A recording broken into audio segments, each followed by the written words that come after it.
Here is another story of a rare hero of the Bible, Jael, the woman who crushed a king. Judges 4 verses 17 to 22. The land of Israel groaned under oppression.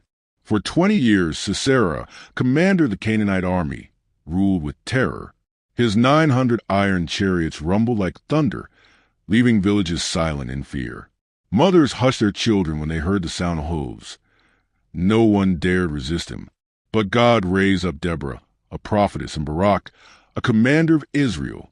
They led an army to fight Sisera's forces at the river Kishon. Against all odds, Israel prevailed.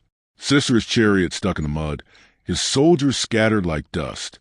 Defeated and alone, Sisera fled on foot, breath ragged, heart pounding. Hours later, weary and desperate, he stumbled into the camp of Jael, wife of Heber the Kenite. She was not an Israelite. She lived on the margins, far from the noise of war. Yet this quiet woman was about to step into destiny. She welcomed Sisera warmly. "Turn aside, my lord. Do not be afraid." Inside her tent, she covered him with a blanket. He demanded water.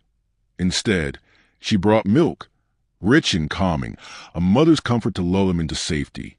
Exhausted, Sisera sank into sleep, dreaming perhaps of escape. But Jael did not sleep. She saw before her the man who had caused endless suffering, the butcher of Israel's villages. Her heart beat with courage. Taking in her hand the tools of her daily life, a wooden tent peg and a hammer, she crept silently to Sisera's side. One strike, swift and steady. The tent peg pierced through his temple, fastening his head to the earth. The mighty commander who had terrified nations was slain, not by a warrior, not by an army, but by a woman in her tent. When Barak arrived, still in pursuit, Jael stepped out to meet him calmly. "Come, I will show you the man you seek." And there lay Sisera, silent, lifeless, defeated. The lesson: Jael's story teaches us that God can use the overlooked, the underestimated, the ones nobody expects.